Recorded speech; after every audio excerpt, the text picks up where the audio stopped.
Are you selling Medicare supplement plans? Well, if you are, you've probably sold a lot of Plan Fs and Plan Gs, and you may be treating Plan N as like the red-headed stepchild. I get it. It's a little more complicated, and you have to explain a little more, but you're leaving a lot on the table for your customers when it comes to Plan N.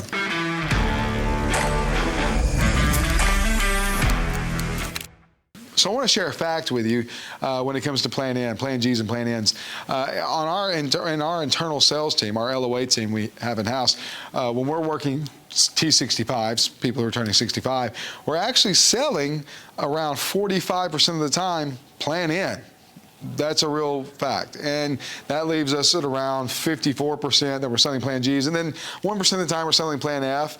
If you're not familiar, Plan F is not usually available to new Medicare beneficiaries or people turning 65 because you have to have an effective date on either A or B prior to January 1st of 2020. So we'll kind of throw that one out of the equation. But Plan G, Plan N, those are kind of our main options when it comes to someone who's turning 65 for a Medicare supplement.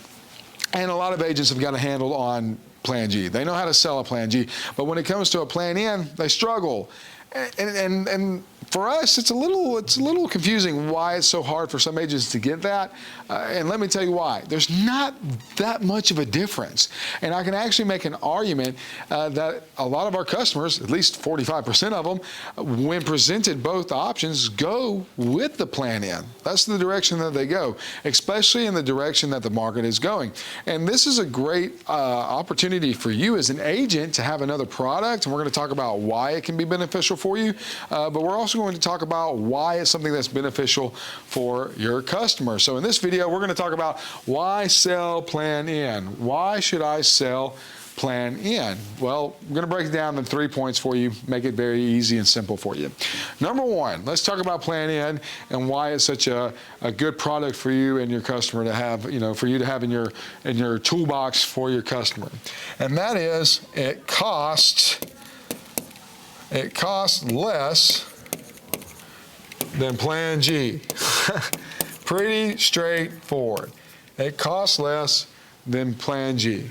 Costs less than Plan G. What we're seeing is that when it comes to a 65-year-old man, Plan G is going to be somewhere around $160 a month. And for a lady, it's going to be somewhere around $145 a month. That's what you're looking at a Plan G premium. The Plan N premium is going to be typically $35 less a month than what Plan G is going to be. So that same $160 premium for a T65-year-old man, going with a Plan G or N, you're going to see something like $125. It's a big difference there. Of course, if we do some math, you can see that's going to save you somewhere between $400 to $500, maybe $600 a year in premiums. And that may not seem like a lot to us, but it is to someone who's on a fixed income. So it's very beneficial for your customers to save every kind of penny you can. Now, this does actually end up being very beneficial for you, and let's talk about why. The retention on a Plan N is very, very high. It's a little higher than even Plan G is because your customers are going to be satisfied with it. They're going to think it's a great product, and we'll talk about the functions towards the end of this video. But the retention is great because you've gotten them the lowest price you can get. A lot of times the reason someone's leaving a Medicare supplement plan is not because of the function. They're very well pleased with their plan. A Medicare supplement plan or customer, a Medicare supplement customer is going to love a Medicare supplement. It's very rare that they're not happy with the coverage that they're getting. If you're losing customers on a Medicare supplement plan, it's because someone's coming in and cutting the price from under you. They're finding a lower premium. With Plan N, that's much more difficult. It's a lot more difficult because you're already getting the lowest price you can without going to a high deductible plan. But I mean, your customer's not going to just willy-nilly go to a high deductible plan. They love the fact that they don't have a large deductible over here. The deductible is the same. It's just your Part B deductible, and that's a $283 deductible. Pretty simple, very easy for your customer to understand. So that extra premium is very beneficial for your customer, and it will attract them. And when you present both of them side by side, you'd be surprised at how many of them will go this direction because of the lower premium. Now, it's not just the lower premium, it's also our second point. It increases slower. So it increases slower.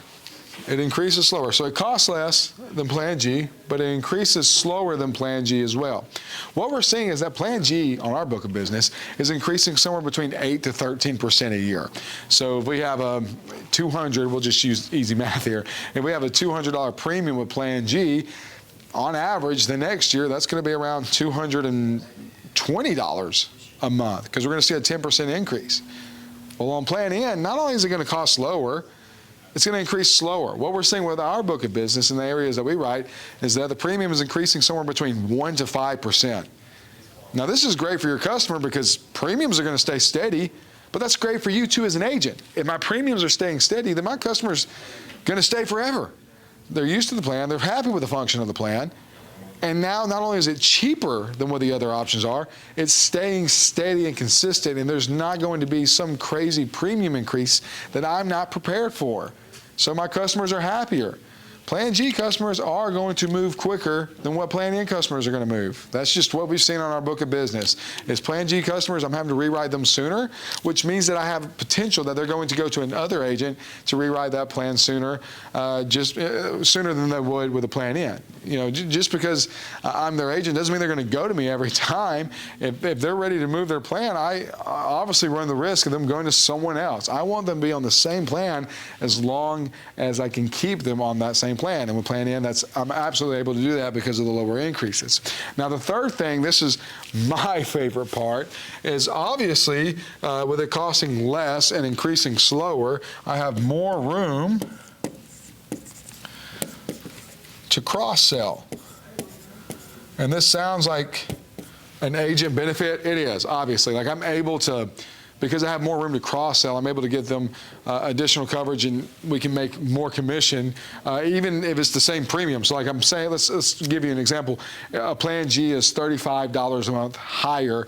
I can get a Plan N and attach a lump sum cancer benefit with it, and it's still going to cost about $5 cheaper. And I'm actually going to make more on commission by getting a Plan N with a cancer than I would just a Plan G. So I'm actually going to make more money for the same premium, the same annual premium, which is crazy. Why not go that direction as an agent? But for your customer, this is a huge benefit. Now they have a Medicare supplement, and they're getting a lump sum cancer benefit. And they're probably still going to save $5. Even if it's the same amount, they're getting extra coverage for a lower amount. Why would you not do that for your customer? It's definitely something that you should be considering. And there's also other products out there like recovery care products that will cover the excess charges of a Plan N that you got in there. Get rid of that, and they have home health care, home health aid. It's certainly a great route to go, and you can cross-sell with it, which is going to lead to more revenue for you and more coverage for your customer. And the reason this is so easy to do is because the Plan N is costing lower than a Plan G. It's increasing slower than a Plan G, and the functions are not much different, right? So on a Plan G, we know our gaps are this. Let's go Plan G versus Plan N real quick. Plan G, the only gap that I'm having to worry about is my $283 Part B deductible. That's all I'm really worried about, right? Well, on Plan N, I have the same thing. It's my $283 Part B deductible. And this is not the plan's deductible. This is Medicare's deductible. It's just not covered by the Medicare Supplement Plan. That's the same. It's going to be the same deductible because it's not the plan deductible. Outside of that, here's the only difference. I have a potential $20 copay for doctor's visits, a potential $50 copay for ER visits, and then I could be responsible for excess charges. So the functions are pretty close to the same. The difference in $20 doctor's visits, really not that big a deal, especially when you're saving $35 a month.